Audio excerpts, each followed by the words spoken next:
नमस्कार मंडळी, आज आहे रविवार आणि त्यासोबत मोदीजी आपल्या शहरात येणार आहेत, त्यामुळे मी त्यांना बघायला निघाले होते। तर वाटेमध्ये खूप सारे ब्रेकफास्टचे स्टॉल्स दिसले। त्या गर्दी बघूनच मी यांच्याकडे गेले आणि इथे बघू शकता तुम्ही तीन डोसे एकदाच घातलेले आहेत आणि यांचा स्टॉल असतो सकाळी 6 वाजल्यापासून 12 पर्यंत। मी गेले होते 9:30ला आणि तोपर्यंत त्यांची भाजी वगैरे सगळं अगदी संपलं होतं। तर यांचा ॲड्रेस बघा, शिवाजी महाराज गार्डन जे आहे बेळगावमध्ये आपल्या, त्याच्या समोरच हे भरपूर स्टॉल्स थांबलेले असतात। तर या बिल्डिंग समोर ह्या ताई थांबलेले असतात। यांच्यासोबत यांचे हस्बंडसुद्धा आहेत।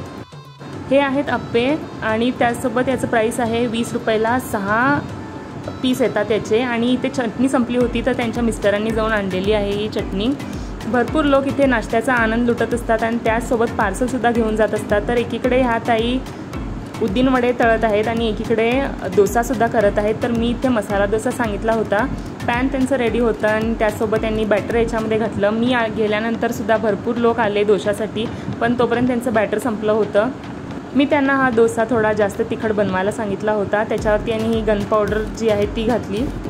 तुम्हीसुद्धा तुम्हाला जास्त तिखट किंवा जास्त क्रिस्पी नको असेल तर तुम्ही यांना सांगून करून घेऊ शकता। तर इथे माझी प्लेट रेडी आहे। याच्यामध्ये दोन्ही खोबऱ्याची चटणी आहे, एकामध्ये लाल मिरची घातलेली होती आणि एक जी आपली रेग्युलर चटणी असते तीच होती। डोशाचे वेगवेगळे प्रकार, इडली वडा आणि त्यासोबत साबू वडा आणि अप्पेसुद्धा यांच्याकडे भेटतात। काही लोकांना फक्त एकाच ठिकाणी खायला आवडतं तर काही लोकांना वेगवेगळ्या ठिकाणी खायला आवडतं। तीच मी आहे, मला वेगवेगळ्या ठिकाणचे पदार्थ खायला खूप आवडतात। हा मसाला डोसा तिखट होता, जसा मला हवा होता तसाच। चटणीमध्ये थोडं मीठ कमी होतं, जर मी यांना सांगितलं असते तर त्यांनी मला प्रोव्हाइड केलं असतं, पण मी म्हटलं की ठीक आहे।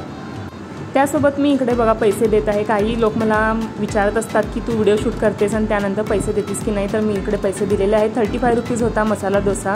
तर यांना यांच्या स्टॉलवरती जाऊन यांना नक्की सपोर्ट करा तुम्ही बेळगाव भागातले असाल तर। लवकरच भेटूया नवीन व्हिडिओमध्ये, तोपर्यंत काळजी घ्या। Thank you, take care, bye bye.